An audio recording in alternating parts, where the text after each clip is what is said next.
여러분 안녕하세요. 오늘은 중학교 2학년 때 배우는 우리가 한글의 창제 원리 한번 같이 알아보도록 하겠습니다.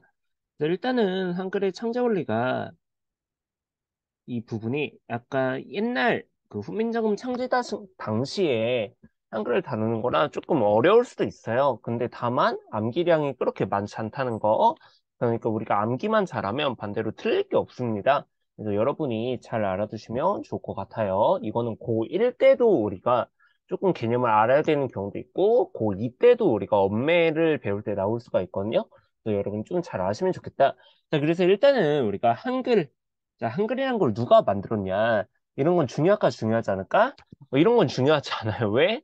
우리가 세종대왕이 만들었다는 거는 이제 유치원생들도 다 아는 내용이기 때문에 모르는 사람이 없어.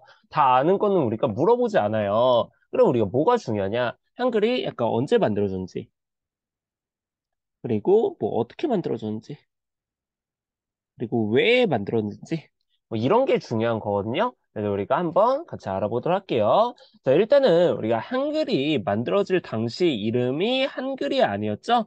우리가 한글의 이름은 뭐였어요? 훈민정음이었습니다. 한글이라는 이름은 이제 줄시경 박사님, 여러분도 아시는 줄시경 박사님 때 만들어졌고요. 우리가 원래 이름은 이제 훈민정음이었어요.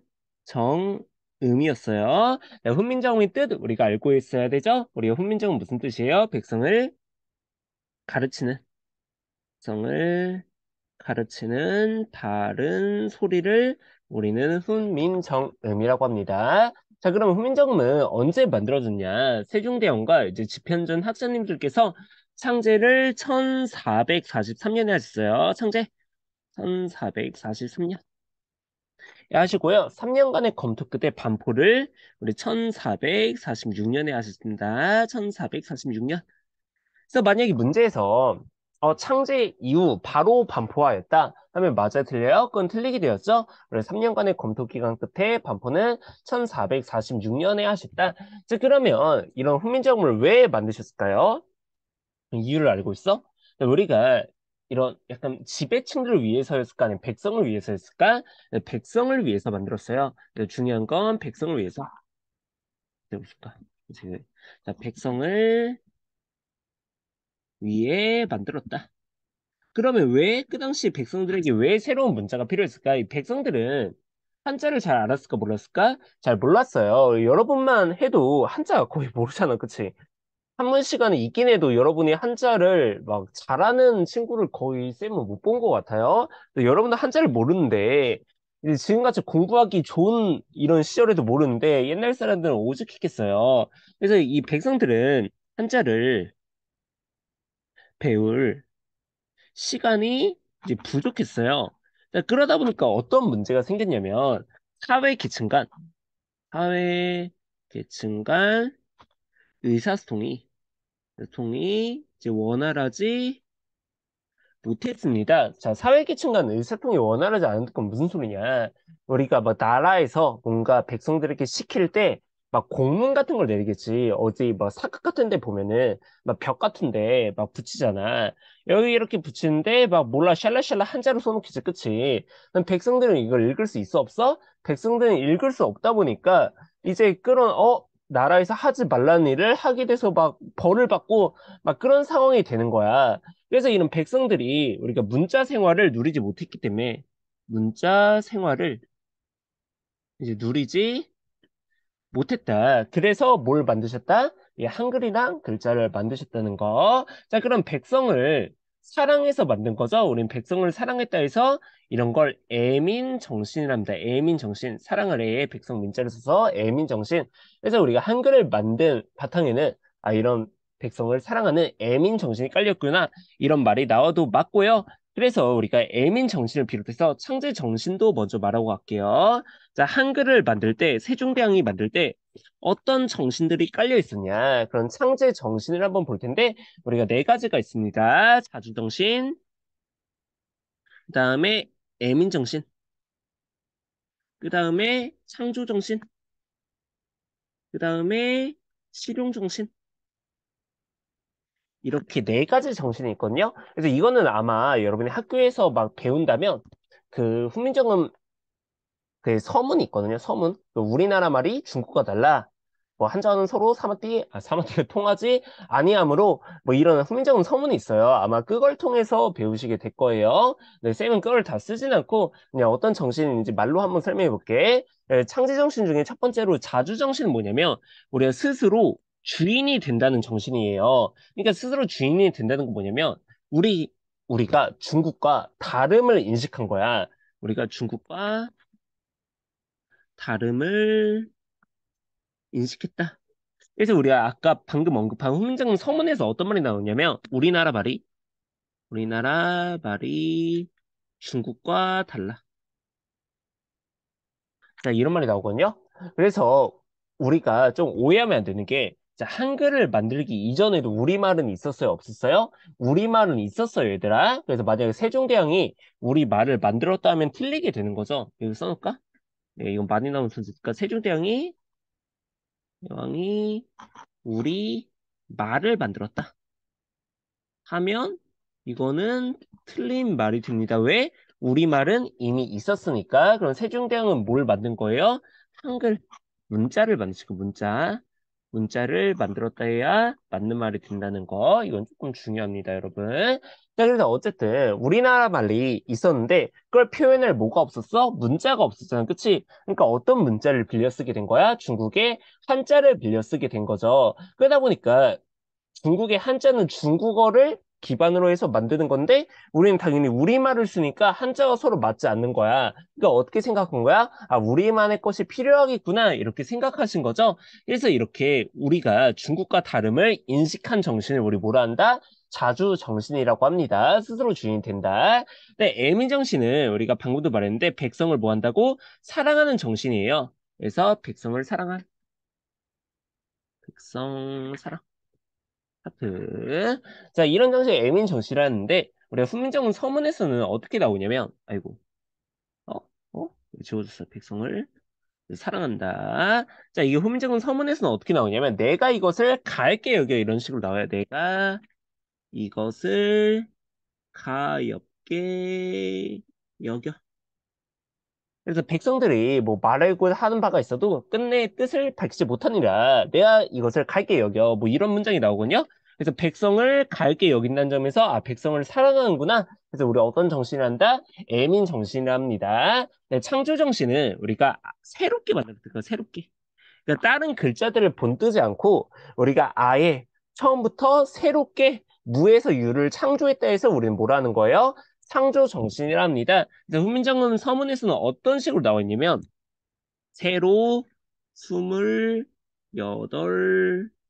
글자를 만드니, 맹근오니, 만드니, 이렇게 나옵니다. 그래서 여기서 우리가 창조정신을 알 수 있고요. 네, 실용정신은 우리가 이왕 쓰는 거, 막 한자처럼 어려우면 우리 언제 외우고 있어? 그걸 2만 개를 언제 외우고 있어? 그러니까 우리가 쉽고 편하게 쓰자.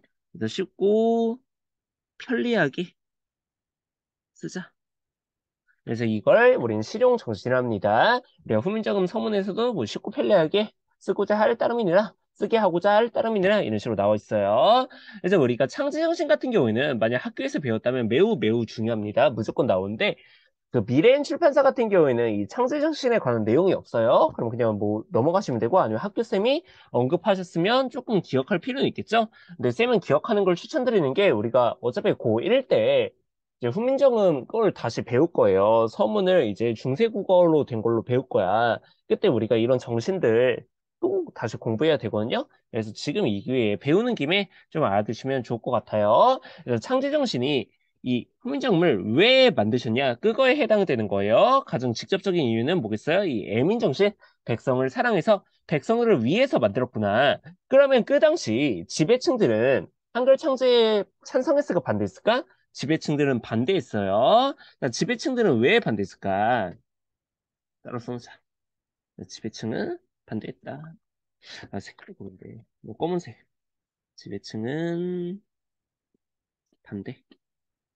자, 지배층을 왜 반대했을까요? 우리가 지배하는 입장에서는 약간 지배를 받는 애들이 똑똑해져야 멍청해져야 약간 멍청할수록 좋단 말이야. 멍청할수록. 왜? 멍청해야 말을 잘 들으니까. 문자를 안다는 거는 사람이 똑똑해진다는 거잖아. 그치? 지배층은 반대했다는 거.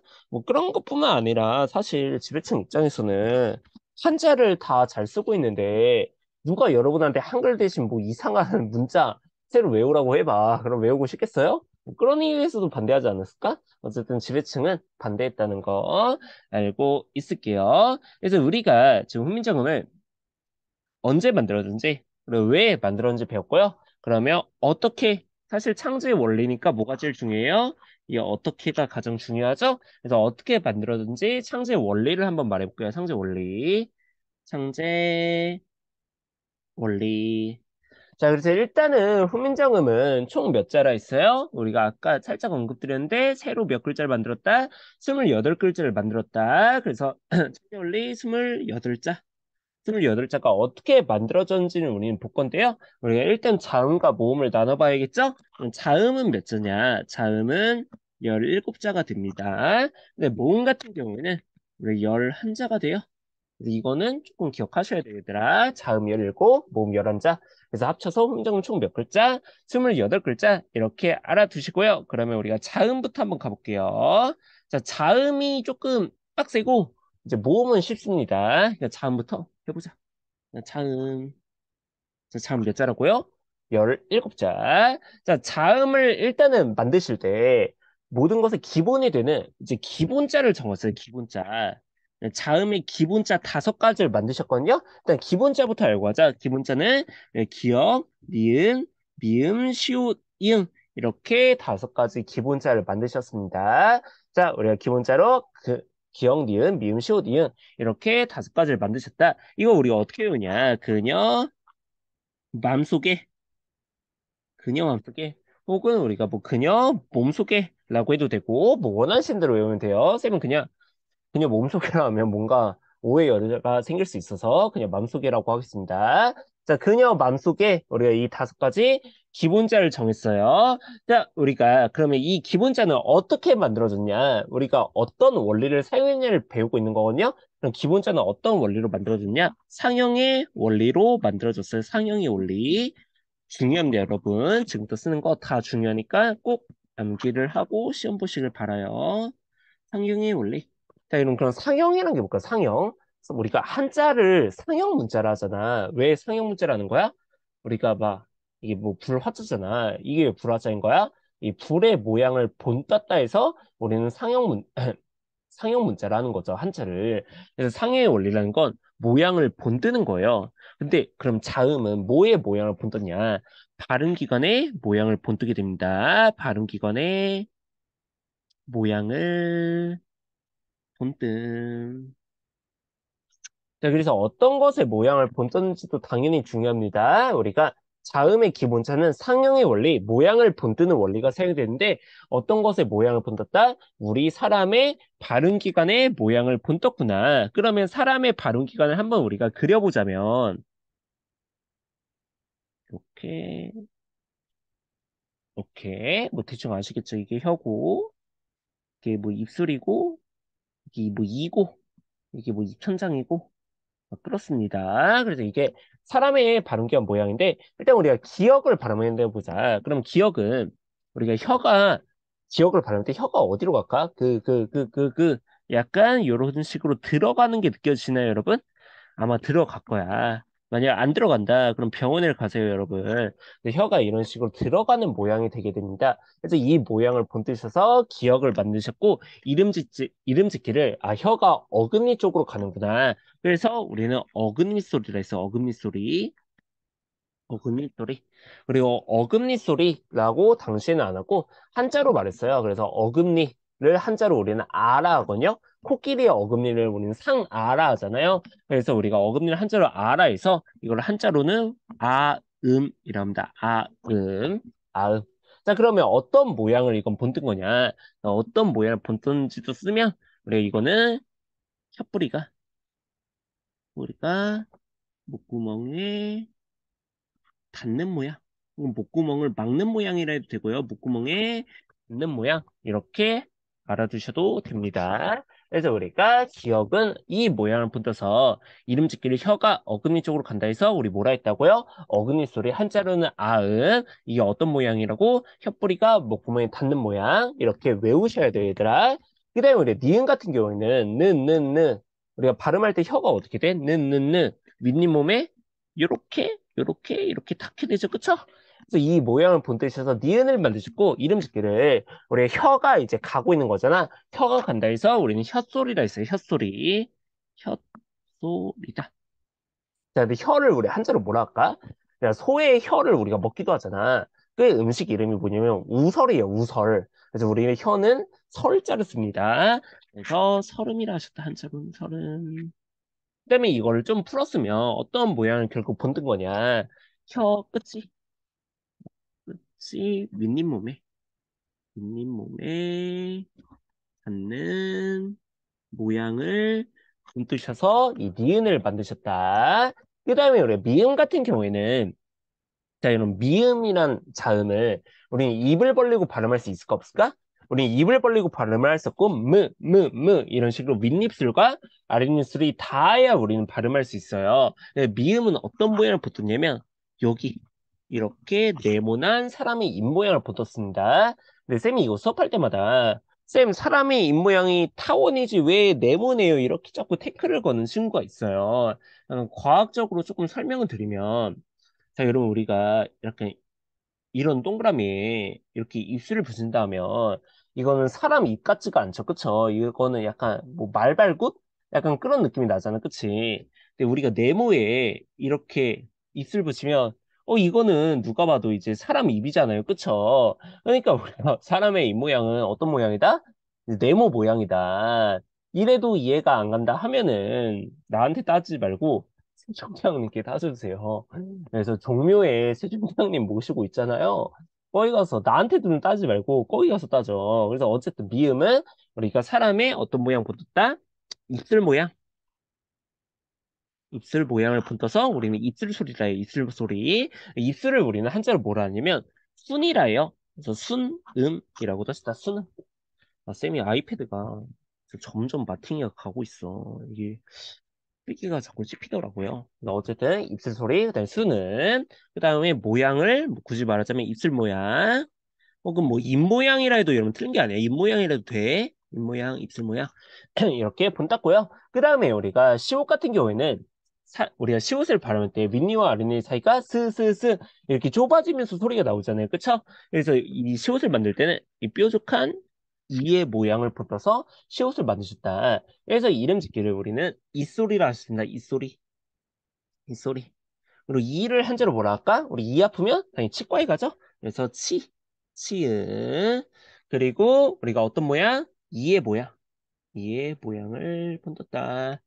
여러분, 우리가 그 서술형 있는 학교 이거 가끔 쓰라 하는데 이빨 모양이라면 틀려요, 여러분. 이빨은 짐승한테 쓰는 겁니다. 우리 사람한테 이빨이란 말을 쓸 수가 없어. 이 모양이라서 이 모양. 그다음에 우리 이응 같은 경우에는 이 동그란 사람의 목구멍 모양. 이걸 본뜨셔서 만들었어요. 그래서 이름 짓기를 목구멍을 본떴으니까 목구멍 소리. 그 다음에 우리가 한자로는 우리가 목 아프면 어디 병원에 가죠? 입이 인 후과에 가죠. 그래서 흠을 만드셨고요. 어떤 모양을 본떴냐?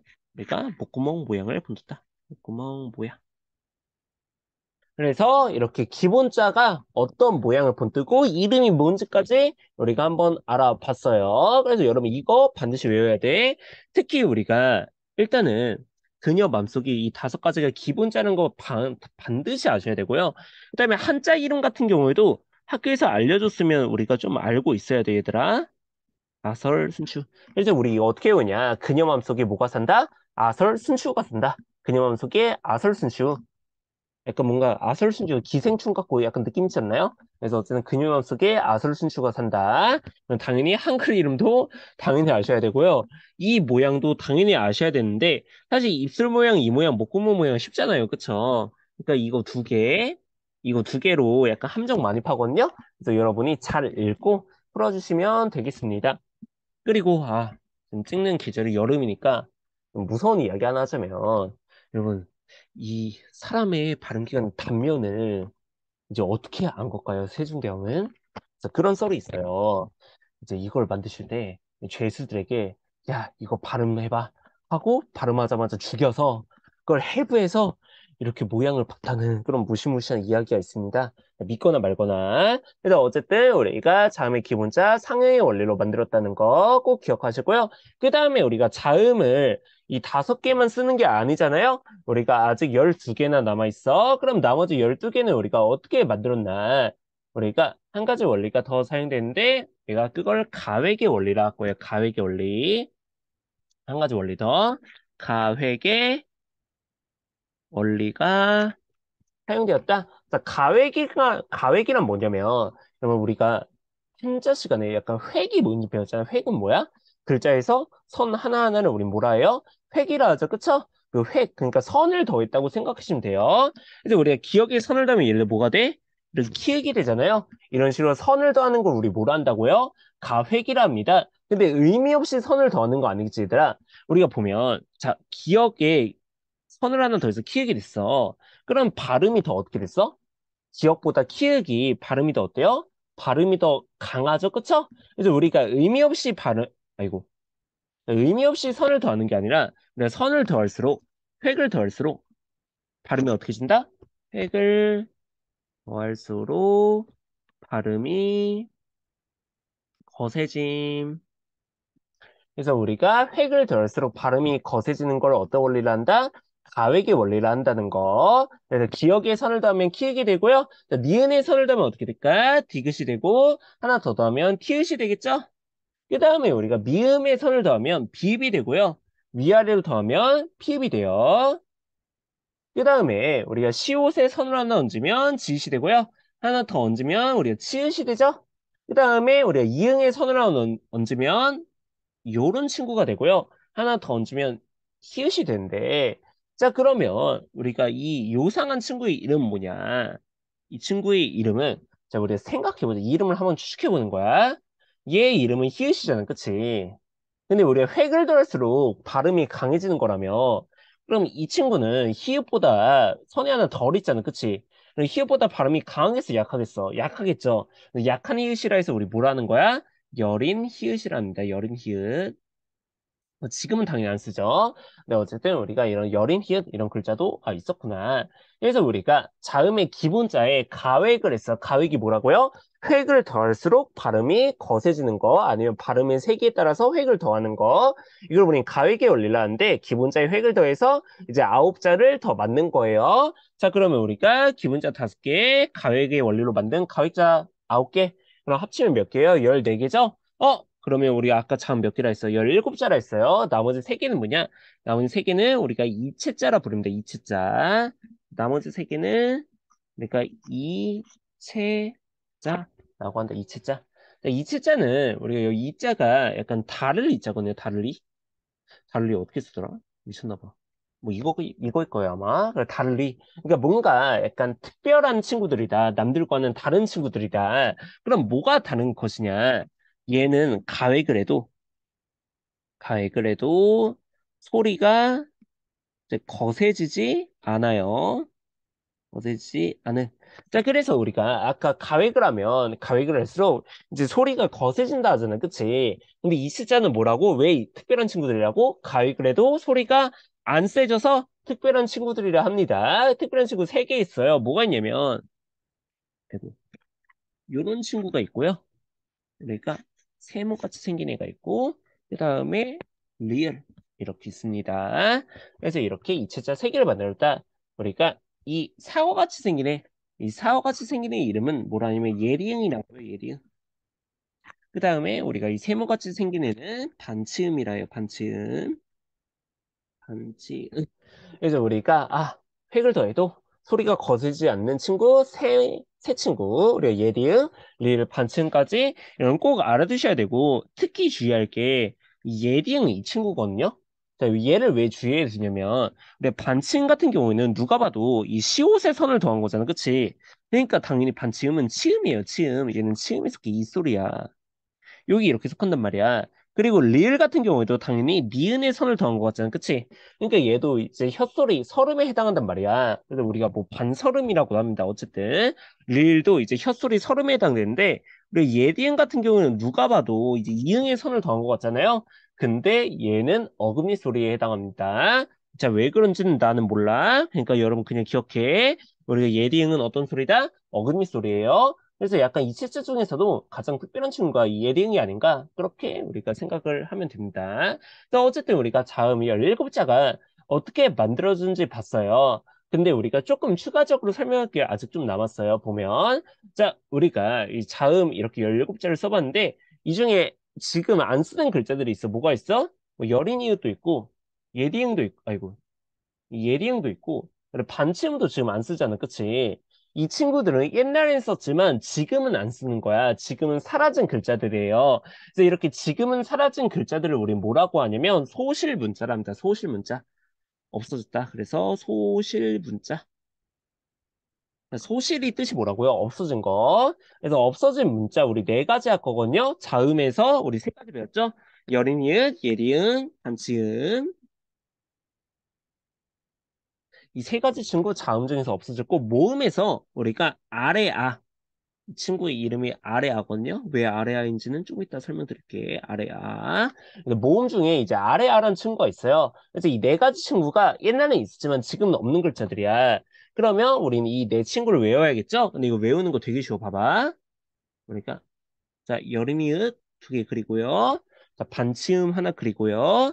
예딩 하나 그리고요. 여기 이제 점까지 찍어줘. 그럼 완성입니다. 자, 소실문자 네 가지 어떻게 외운다고요? 이렇게 외워주시면 돼요, 여러분. 그래서 이거 은근히 많이 나오니까 좀 아시고. 자, 그 다음에 우리가 이렇게 자음 17자를 써봤는데, 우리가 사실 이 17자로 또 끝나는 게 아니야. 우리는 더 많은 자음을 쓰잖아. 왜? 뭐 쌍자음 막 이런 거 우리 쓰잖아요. 그쵸? 그래서 그런 건 어떻게 만들었냐? 우리가 여기서 추가적으로 이 연서와 병서란 걸 한번 알아볼게요. 연서와 병서. 자, 연서는 뭐냐면 연서는 자음을 위아래로 아래로 연달아 쓰는 거를 우리는 연서라고 합니다. 자음을 위아래로 연달아 쓰는 걸 우리 뭐라 한다고요? 연서라 해요. 어떤 식으로 쓰게 되냐면 옛날에는 막 이런 글자가 있었어요. 옛날에는 이런 게 있었거든요. 뭐 이거 이름은 우리 순경은 비비라는데 순경은 비비. 얘는 이름 알 필요는 없고요. 그래서 우리가 비읍과 옛 이응을 이제 위아래로 이렇게 붙였었죠. 그쵸? 그래서 만약에 내가 뭐 이걸 발음한다 하면 비읍과 이제 이응의 중간 발음 뭐 이런 식으로 발음하게 된 거예요. 발음 내가 생각해도 방금 좀 잘한 것 같아요. 어쨌든 이런 순경 비읍 그래서 우리가 위아래로 이렇게 자음을 연달아 붙이는 거를 우리 연서라예요. 그럼 병서는 뭐냐? 병서 같은 경우는 양옆으로 붙이는 거예요. 자음을 양 옆으로 이제 나란히 있음. 나란을 병자거든요. 나란히 쓰는 거 옆으로 나란히 쓰는 걸 우리는 병서라고 합니다. 그래서 근데 우리가 병서에서는 또 두 가지로 나뉘어요. 어떻게 나뉘냐면 이제 가짜 병서와 각자 하자 할 때 각자 병서와 우리가 합용병서 이 두 가지로 나뉘게 돼요. 자, 각자 병서 뭐냐면 같은 자음을 나란히 쓰는 거예요. 예를 들어 뭐가 있냐면 우리가 뭐 지금도 쓰는 이런 쌍자음들 근데 옛날에는 이런 쌍히읗 같은 것도 있었습니다. 그래서 뭐 이런 것들 이렇게 같은 걸 나란히 쓰는 걸 우린 각자 병서 자, 합용병서 뭐냐면 서로 다른 걸 나란히 쓰는 거 이런 거 여러분이 좋아하는 뭐 비읍시옷 아니면 우리가 이렇게 세 개도 이렇게 사실 쓸 수 있었어요. 근데 어쨌든 우리가 서로 다른 자음을 나름 쓰면 그거는 합용병서. 네, 같은 걸 쓰면 어떤 병서라고요? 각자 병서. 이렇게 알아두시면 되고 드디어 자음이 끝났습니다. 그래서 자음이 이 한글의 창제 원리의 난도의 한 70%는 차지하는 것 같아요, 진짜. 그래서 조금 외우기 뭐 빡셀 수도 있어요. 근데 이거 잘 외우면 틀릴 게 없거든요, 여러분. 그래서 자음 창제 원리 꼭 잘 기억해 주시기를 바라고 모음으로 가볼게요. 모음은 쉬워요. 진짜 쉬워. 되게 쉬워. 세상에서 제일 쉬워, 진짜. 자, 모음은 우리가 어떻게 만들었냐? 자, 일단 모음 개수부터 다시. 내가 아까 자음 17자 모음은 11자라고 했죠? 근데 모음은 총 11자. 자, 모음도 자음처럼 뭐가 있어? 이제 기본자라는 게 있어, 기본자. 다른 모음의 기본에는 기본자가 있는데 기본자 뭐가 있냐면 아래아, 이 이렇게 세 가지가 있습니다. 우리는 이걸 점이라고 안 하고 뭐라 거라고요? 아래, 아라고 할 거예요. 자, 그럼 얘는 이름이 왜 아래 아냐 궁금할 수 있으니까 설명드리면 우리가 지금은 뭐 말을 뭐 이런 식으로 쓰잖아요. 근데 옛날에는 막 이런 식으로 썼어. 이런 식으로. 근데 이거는 발음이 어떻게 되는 거냐면 말이라고 발음이 됐어요. 자, 그럼 이 점이 지금 뭘로 발음되고 있는 거예요? 이 점이 아로 발음되고 있는 거예요. 그쵸? 근데 우리가 아는 아는 이렇게 자음의 오른쪽에 쓰는데 이 점은 자음의 아래에 쓰죠? 자, 아래에 쓰는 아라에서 우리 뭐라는 거예요? 아래 아라고 하는 겁니다. 자, 어쨌든 기본자 아래아 으이 우리 이거 어디서 봤는데 그 천지인자판이라는 핸드폰 자판을 쓰시는 분은 아마 많이 봤을 거예요. 그래 천지인자판에 들어가는 그 이 세 가지가 우리는 모음의 기본자다. 이렇게 알아두시면 되고요. 자, 그럼 모음의 기본자는 우리 어떤 원리로 만들어졌냐? 모음의 기본자는 역시 상형의 원리로 만들어졌어요. 상형의 원리. 자, 이러면 아까 상형이 뭐라 했죠? 모양을 본뜨는 걸 우리는 상형이라 한다 했죠. 그러면 자음은 발음 기관의 모양을 본떴어. 그럼 모음은 어떤 거의 모양을 본뜰까? 이거는 그러니까 자연의 모양을 본뜬다고 해요. 자연의 모양을 본뜬. 자, 근데 조금 더 구체적으로 말하면 어떤 자연인지 우리가 한번 살펴보면, 자, 아래아 같은 경우에는 하늘의 둥근 모양, 하늘의 둥근 모양을 본떠서 아래아. 그 다음에 으는 하늘 아래 뭐가 있어? 땅의 평평한 모양. 땅의 평평한 모양을 본떠서 그 위에 누가 서 있어요? 우리 사람이 서 있죠? 네, 사람이 서 있는 모양을 본떠서 이렇게 세 가지를 만들었다. 자, 그럼 결국 하늘, 땅, 사람을 각각 본뜬 거잖아. 그치? 하늘, 땅, 사람을 우리 한자로 뭐라 할까?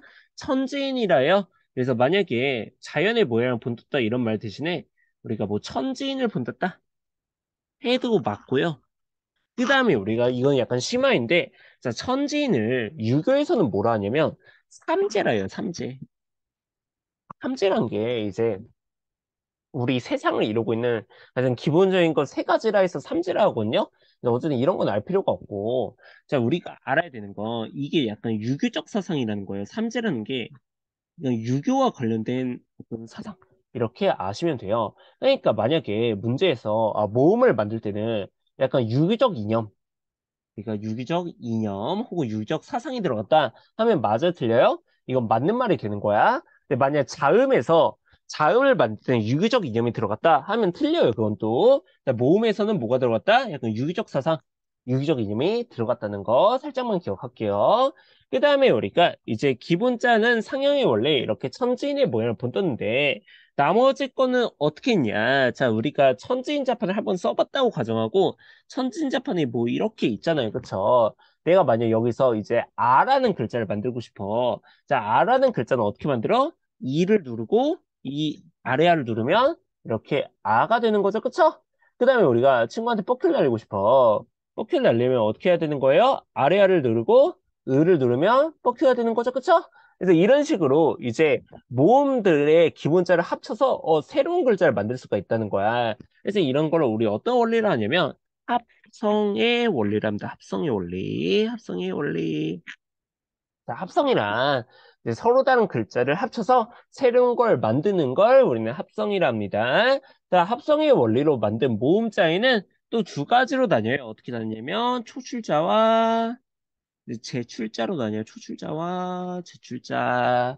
자, 근데 이 이름은 어렵지만 전혀 어렵지 않습니다. 자, 초출자 같은 경우에는 우리가 기본자끼리 만나는 거야. 그래서 아까 그러니까 아래아와 으가 만나면 이렇게 오가 된다 했잖아요. 이걸 우리는 시계 방향으로 한 바퀴 돌려줄 거야. 그러면 이렇게 되고 이렇게 되고 이렇게 되겠죠. 그쵸? 그래서 오아 어우 이게 초출자입니다. 어렵지 않죠? 자, 그럼 초출자는 우리가 어떻게 만들어줬냐 설명할 수 있냐면 초출자라는 건 기본자끼리 합해졌구나. 기본끼리 합함. 자, 아래야, 이끼리 합해진 거잖아요? 그러니까 기본자끼리 합해졌다. 혹은 기본자에 아래야를 더했다. 뭐 이런 식으로 말을 할 수 있어요. 근데 제출자 같은 경우에는 한 번 더 만드는 거야. 초출자에 아래아를 한 번 더 쓰는 거예요. 그럼 어떻게 될까? 우리가 5에 이렇게 아래 하나 더하면 요가 되겠죠? 우리는 똑같이 이거를 시계 방향으로 돌려줄 거야. 그럼 이렇게 되고, 이렇게 되고, 이렇게 되고. 자, 그럼 요야 여유. 이게 뭐가 되는 거예요? 제출자가 되는 거예요. 그럼 제출자는 우리가 어떻게 만들어진 거냐? 우리가 기본자에, 아니, 기본자를 미안해. 미쳤나봐. 초출자에 이제 기본자를 더했다. 초출자와 기본자가 맞는 거. 기본자는 여기서 뭘 말하는 거예요? 아래, 아죠. 초출자의 기본자가 맞는다고 하거나 초출자의 아래가 맞는다면 그건 뭐 말하는 거예요? 제출자를 말하는 거예요. 그래서 우리가 모음의 기본자 3개, 그 다음에 뭐 8개 해서 총 몇 개? 모음 11자를 만들었다. 그래서 모음 너무 쉽죠, 그쵸? 모음은 진짜 너무 쉽다. 그래서 우리가 자음 28글자의 창조의 원리를 다 알아봤습니다. 박수와. 그래서 어렵지 않으니까 여러분이 꼭 암기해 주셨으면 좋겠고, 우리가 내신 대비로 좀 찍는 거니까 조금만 더 추가적으로 설명드리면, 한글의 우수성을 얘기해 봅시다. 한글의 우수성. 자, 한글은 여러분도 알다시피 되게 우수한 문자입니다. 그래서 여러분, 이 한글이란 게 사실 뭐 단점이 없는 글자는 아니에요. 단점이 없는 글자는 아닌데 네, 교과서에서 한글은 뭐 이래서 안 좋다 이런 말을 할까요, 안 할까요? 이런 말을 절대 안 하겠죠, 그쵸? 그러니까 여러분은 그냥 문제를 풀 때 한글에 대해 조금이라도 안 좋은 얘기가 나와 그러면 그냥 틀리다고 찍어주시면 돼요. 자, 한글은 되게 체계적이고 과학적이고 배우기 쉽고 그냥 아무튼 짱인 세계에서 가장 우수한 문자다. 예, 여러분이 그렇게 알아두시면 됩니다. 뭐 실제로도 우수한 게 맞고요. 한글을 잘 만들었죠. 되게 잘 만들었죠. 어쨌든 한글의 우수성을 말하자면 첫 번째로 글자 수가 적다. 자, 글자 수가 적다는 게 첫 번째 우수성입니다. 자, 글자 수가 적다. 그러니까 우리가 현대에서 우리가 표준 발음법에 있는 자모음의 개수가 몇 개냐? 40개예요, 40개. 모음 21개. 이거 훈민정음이나 다른 거 얘들아. 모음 21개, 이제 자음 19개에서 이제 현대 표준 발음법에 있는 자모음 개수가 40개밖에 안 돼요. 근데 알파벳은 뭐 몇 개까 얘들 알파벳은 A부터 Z까지 26개인데 그거 대문자도 있죠? 그러니까 알파벳은 이제 52자인 거야. 그러니까 어디가 더 많은 거야? 이제 알파벳이 더 많아. 뭐 한자 아니면 뭐 일본어 히라가나 카타카나 이런 거 말할 것도 없고. 그러니까 우리는 글자 수가 되게 적다. 자, 글자 수가 적다 보니까 어때? 배우기가 쉽고요. 배기가 쉬운. 그 다음에 우리가 정보화 시대에 유리합니다. 정보화 시대에 유리하다. 자, 정보화 시대에 왜 유리하냐? 우리가 한자 같은 경우에는 예를 들어 뭐 니하오 라고 아니 이게 아니죠 미안해. 이걸 먼저 쓰면 안 되고 니 니하오 한자를 좀 못 써. 어쨌든 니하오 이렇게 만약 내가 뭐 채팅으로 말하고 싶어. 그럼 어떻게 적어야 돼? 이거의 병은 니하오를 먼저 적은 다음에 이걸로 한자로 변환해야 되잖아. 그치? 그럼 번거로워. 근데 우리는 어떻게 인사할 수 있어? 그냥 하이요. 이렇게 우리가 두 개만 치면 우리는 인사할 수 있단 말이야. 그래서 한글이 되게 우수하구나. 왜? 정보화 시대에 정보 입력 속도가 다른 글자들보다 빨라서 우수하구나. 이렇게 알아두시면 되고요. 또 우리가 그러면 글자 수가 왜 적을 수 있었는가? 자, 우리는 왜 글자 수가 적을 수 있었는가를 생각해 보면 우리는 표음문자예요. 표음문자. 자, 표음문자는 건 뭐냐면 예를 들어 우리가 다시 뭐 그 중국의 한문이랑 조금 비교해 보면 중국의 한문은 예를 들어 이 글자가 이제 불이란 뜻을 가지고 있는 거잖아, 그치? 이 글자 자체가 의미를 가지고 해서 우리는 이걸 표의 문자라 해요. 한자를 표의 문자라 해. 근데 우리나라는 막 기억 이렇게 쓰면은 이거 기억 자체가 의미를 가지고 있어? 아니 그게 아니고 기억이란 발음을 뜻하는 거잖아, 그치? 자, 발음을 표현한다 해서 우린 뭐라는 거야? 표의문자라는 거예요. 그럼 당연히 어떤 글자가 글자 수가 더 적겠어? 당연히 표의문자가 표의문자보다는 훨씬 더 적겠죠. 표의문자는 새로운 의미를 만들 때마다 계속 이제 글자를 만들어야 되는 거잖아. 그치? 이제 표의문자가 훨씬 더 글자 수가 적고요. 그리고 한 가지만 더 알고 있으면 우리나라 한글은 음소문자예요. 음소문자. 만약에 절문자라면 틀려 얘들아. 우리는 표음자이자 음소문자이다. 그래서 글자 수가 적을 수 있다는 거 살짝만 알고 있을게요. 자, 두 번째로 우리가 또 우리가 어떤 우성이냐 체계적이고 이제 과학적이다. 과학적이다. 자, 그래서 우리가 아까는 이제 한문이랑 한글이랑 맞짱을 떠봤잖아. 그치? 근데 한문은 사실 뭐 이기는 게 당연한 거고요. 자, 우리가 이번에는 알파벳이랑 맞짱을 떠볼게요. 자, 알파벳이랑 맞짱을 떠보면, 여러분, 우리가 뭐 NDT, 다른 식으로 쓰자. 자, NDT라고 하면은 NDT. 네, NDT 발음은 비슷해. NDT 뭔가 발음은 비슷하잖아, 그치? NDT. 근데 발음은 비슷하지만 얘네들은 우리가 생긴 건 어때요? 발음은 비슷하지만 모양은 전혀 달라. 그러니까 발음은 비슷한데 모양은 전혀 다르다. 근데 우리 우선 한글 같은 경우에는 니은, 디귿, 티읕 이렇게 봐요. 니은, 디귿, 티읕. 자, 발음도 비슷하고 모두 비슷해요? 이제 모양도 비슷해요. 놀랍지 않아요? 자, 그럼 왜 이렇게 될 수 있을까? 왜? 우리는 이제 그 뭐냐, 가위의 원리라는 걸 사용하기 때문에 우리가 이런 식으로 소리의 세기를 이 글자 안에 담아둔 거야. 그러다 보니까 우리가 발음이 비슷한 모양도 비슷해. 그러니까 외국인들이 배울 때 쉽게 써, 어렵게 써. 쉽게 줘, 당연히. 그쵸? 그냥 그렇다 생각하세요. 그래서 우리가 알파벳 같은 경우에는 그 뭐냐 그 발음 기호 그걸 보고 했어야 되잖아. 근데 우리 한글은 발음 기호가 필요가 없다. 그냥 우리가 모양을 보고 발음을 추측할 수 있다. 그래서 이런 가위의 원리 혹은 모음에서 합성의 원리가 사용됐기 때문에 어떻다? 체계적이고 과학적이란 거 이게 두 번째 운성. 세 번째로 그래 또 영어와 이제 계속 알파벳과 맞짱을 뜰 거예요. 그래서 세 번째로 우리가 하나의 소리값이 아니 하나의 문자가 하나의 소립값을 가진다. 이렇게 말을 할 수가 있고요. 그리고 이걸 다른 말로 문자와 소리가 1대1로 대응한다. 같은 말이에요. 자, 하나의 문자가 하나의 소리값을 가진다. 이건 어떤 뜻이냐면 이번에도 영어를 써볼게. 자, apple, 그다음에 car, 그다음에 baby. 자, 이렇게 써보면 자, 여러분 이 A의 발음 볼게. A의 발음 보면 자, 우리가 첫 번째 F에서 A는 우리는 에 발음이 나요. 근데 두 번째 카에서 A는 아 발음이 나요. 자, 세 번째 베이비에서 A는 에, 이 발음이 나요. 자, 그럼 같은 A인데 발음이 같아 달라. 다 다르잖아, 그치? 근데 우리 우선 한글은 어떠냐? 사과, 이제 차, 아기. 자, 아가 다 어떤 발음 맞나? 아. 하나의 글자가 몇 개의 소리만 가자? 하나. 영어는 A가 세 가지 발음을 벌써 가지고 있는데, 우리 우선 한글은 아는 아밖에 안 가져. 그래서 이걸 우리 뭐라는 거예요? 하나의 문자가 하나의 소리값을 가진다. 자, 우리가 이게 그러면 어디 면에서 우수하냐? 뭐 배우기 쉬운 것도 당연한 거고, 그다음에 이거는 우리가 현재 뭐 음성인식 기술 이런 거 있잖아. 음성인식 기술을 활용할 때 유리하다. 왜?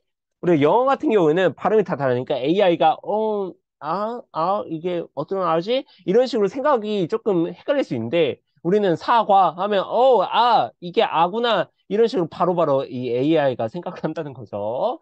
그래서 음성인식 기술에 유리하다 이런 말도 우리가 할 수가 있고요. 자, 여러분, 쌤이 국뽕에 취한 게 아니라 진짜 한글 우수합니다, 여러분. 자, 네 번째로 우리나라는 이제 모아쓰기 방식을 취합니다. 모아쓰기 방식. 자, 모아쓰기 방식은 뭐냐? 우리는 사람 이름을 쓸 때, 누구 이름을 할까? 쌤이 요즘 좋아하는 연예인이 누구 있을까? 요즘 연예인 이름은 생각이 안 나. 그냥 쌤이 제일 좋아하는 안소희 씨로 할게요. 자, 우리는 이렇게 쓸까? 아니면, 이렇게 쓸까? 당연히 밑에 방식처럼 우리는 쓰게 되죠. 그쵸? 자, 우리가 위의 방식 같은 방식을 우리는 풀어쓰기라 합니다. 풀어쓰기. 근데 아래 우리가 쓰는 방식을 모아쓰기라 해요. 자, 그러면 여러분, 쌤이 이렇게 위의 방식대로 썼을 때 여러분은 한눈에 알아봤나요? 아니, 알아보지 못했죠. 왜 보기 힘들어? 근데 모아쓰기로 하니까, 오, 지저스 우리가 한 번에 볼 수 있었죠. 그쵸? 모아쓰기 장점은 정보를, 의미 파악을 쉽게 할 수 있다. 네, 또 한 가지만 적어두면, 자, 우리가 풀어쓰기라면 이렇게나 써야 되잖아. 근데 모아쓰기라면 이렇게 공간이 남죠? 그래서 공간 절약, 공간 절약. 뭐 이런 장점이 있다는 거. 그래서 알파벳 같은 경우도 뭐 이렇게 플러스잖아요. 이런 알파벳이 플러스기야. 근데 영어가 이제 알파벳이 우리나라 글자와 비빌 수 있으려면 뭐 이런 식으로 잘 모았었어야지, 그치? 그래서 아쉬워요, 알파벳을 만드신 분이. 그래서 어쨌든 우리가 이렇게 모았어서 이제 의미 파악을 쉽게 할 수 있다는 거. 물론 쌤이 농담처럼 하는 말이었고요. 알파벳 당연히 우수한 문자이고, 네, 우리가 한글의 우수성을 배우고 있으니까 한글이 이만큼 우수하다. 이렇게 네 가지 정도는 알고 있으면 좋을 것 같아요. 한글의 우수성까지만 하면은 내신에서 나오는 거는 99.9%다 하지 않았을까? 쌤 쓴 거 밖에서는 웬만하면 안 나올 거예요. 쌤이 지금 설명한 거 밖에서는. 그래서 여러분 좀 잘 알아주시면 좋겠고, 한 가지만 더. 핸드폰 자판 문제가 좀 많이 나오거든요. 아니, 핸드폰 자판이 나오는데, 천진자판이 어떻게 생겼더라? 뭐, 이런 식으로. 핸드폰 자판에 이렇게 천진, 그, 이의, 아래야, 이런 모음의 기본자가 있는 핸드폰 자판을 두고, 여기서 어떤 원리를 알 수 있냐라고 물어보면, 이거는 합성의 원리입니다, 합성. 합성의 원리를 알 수 있는 거고요. 만약에, 뭐, 이런 자판을 줘놓고, 뭐, 기억, 니은, 뭐 미음, 뭐, 이런 자판이 있어. 근데 여기 막 획추가라는 버튼이 있어, 획추가. 획추가 버튼이 있는 자판을 주면 가획의 원리를 알 수 있습니다. 그다음에 여기 뭐 쌍장음이라고 있는 거에서 우리가 뭐 병서의 원리를 알 수 있다. 이런 식으로 알아두시면 좋을 것 같아요. 자, 여러분 마지막 정리하기는 귀찮으니까 중요한 것만 똑바로 치면 일단은 우리 창제 원리 배우는 거니까 창제 원리 모르면 당연히 틀려요. 창제 원리 무조건 여러분이 알고 계셔야 되고요. 그 다음에 우리 창제 정신 이거 학교에서 했으면 아니면 혹은 뭐 교과서에 있으면 당연히 하셔야 돼요. 우리가 미래엔 출판사는 아마 창조정신이 교과서에 없을 텐데 나머지 출판사는 있는 걸로 알고 있거든요. 그래서 반드시 아셔야 되고 한글의 우수성도 당연히 중요합니다. 야, 결론 쌤이 말한 거 다 중요하다. 그러니까 다 외워라. 한글의 창조 원리 끝입니다. 고생했어요. 안녕.